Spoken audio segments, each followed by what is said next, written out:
ما هو بص، اصلك هتكبرها وتعمل كده هعمل انا كمان كده. بص، هو بخلاف اللي انا قلته لك ده من شويه، ولكن اللي حصل امبارح في شرم الشيخ غير طبيعي بالمره. اليوم كله من بدايته لحد نهايته لو كنت بقول لك انه هيحصل اللي هيحصل فيه ده من مثلا من اسبوع محدش كان هيصدق. القمه اللي خلت العالم كله يتكلم عن شرم الشيخ او عن مصر في المجمل. فلو مش فاهم اللي حصل امبارح او فاتك الاحداث المثيره اللي حصلت امبارح، فخليني اشرحها لك باختصار بالبدايه للناس. امبارح كانت قمه شرم الشيخ، ودي تعتبر اكبر تجمع سياسي في العالم منذ عقود، والهدف منها كان وقف الحرب وبدايه فصل جديد من السلام. التقارير العالميه قالت ان مصر مش بس بتستضيف القمه، لا دي هي كمان اللي بتقودها. الغريب بقى يا عزيزي واللي خلاني اقول لك في بدايه الفيديو لو بحكي لك الكلام ده من اسبوع ما كنتش هتصدقني، ان كل الناس اللي كانوا بيحاولوا طول السنين اللي فاتت دي يهمشوا دور مصر بقوا دلوقتي قاعدين جنبها مستنيينها تتكلم. المفروض لمجرد ما طلع ابو حنان من امريكا اتوجه على طول على اللي ما يتسموش، والمفروض انه كان جاي لنا احنا هنا الاول، الا انهم اتقمصوا وحلفوا 100 و100 يمين انك لا تيجي هنا الاول، لازم تشرب حاجه وتاخد الحمام. لا، ما هم فعلا ادوا له حمامه السلام هناك، وتسقيف بقى في الكنيسة من هنا للسنه اللي جايه، يعني جمله بيقولها في نص دقيقه وساعتين ثلاثه تسقيف وراه. انت لو كنت قاعد حرفيا في حنه شيماء ما كنتش هتشوف التسقيف ده كله. النقطه الابرز بقى في الموضوع انه بعد ما فاز او خد حمامه السلام هناك، كان السيسي هنا محضر له قلاده النيل. قلاده النيل دي هي ارفع وسام ممكن حد ياخده في مصر. الاغرب بقى من ده كله يا عزيزي ان ابو حنان لما نزل مصر اصر ان الرئيس السيسي يركب معاه في العربيه اللي هي عربيه الرئاسه الامريكيه. مش بس كده، لو لاحظت كمان في بدايه العربيه هتلاقي علمين، علم مصر وعلم امريكا. المفاجاه الكبيره وده وفقا للتقارير والصحف العالميه قالت ان في وسط ما ترامب كان موجود عند البعده كان المفروض بيحصل صفقه تسليم الاسرى. الغريب بقى يا عزيزي انهم خرجوا الاسرى من منطقه خان يونس، وخان يونس دي المفروض انها كانت اكبر تجمع عسكري للبعده هناك، واللي كانوا بيوصفوها بالمنطقه الاكثر امانا، وده بعد ما سيطروا عليها. يقوم بعد السنتين وبعد المنطقه الاكثر امانا يطلعوا الاسرى من منطقه خان يونس. الابرز بقى من ده كله ويخليك تستغرب ان ابو يائير شبط وحلف يمين انه لازم يجي مصر، ولكن مصر ما وجهتلهوش دعوه رسميه انه يحضر. فبالتالي مين الوسيله الوحيده اللي تخليه يجي مصر؟ ايوه، ابو حنان. فقام مكلم ابو حنان انه يجي مع مصر علشان يحضر الاتفاق، الا ان الدنيا هناك اتقلبت عليه سواء بقى من بن غفير او سموتريتش، الا ان بعد النوش اللي حصل لابو يائير هناك قال لك لا، ما انا مش هعرف اجي، اصل عندنا اعياد اليومين دول. المهم ترامب طلع من هناك ودخل المجال الجوي لمصر علشان يتفاجئ بسرب من طيارات F-16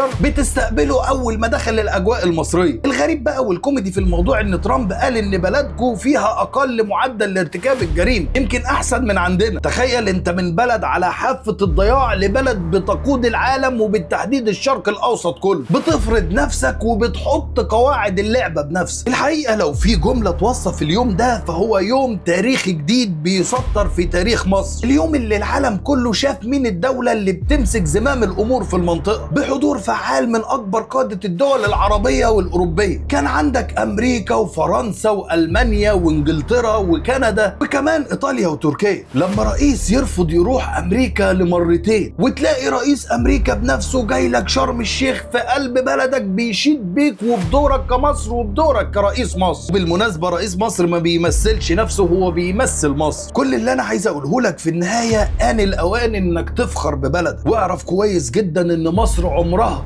ما كانت رقم في صف ولا تابع لحد. مصر هي اللي بتبدا الصف وهي اللي بتحدد الاتجاه. في النهاية لو وصلت معايا للجزء ده ما تنساش تقول لي رأيك في اللي شفته وسمعته النهارده. ما تنساش برضو تدعي ان ربنا يحفظ مصر وشعبها من كل مكروه وسوء. وتحيا مصر. بس كده.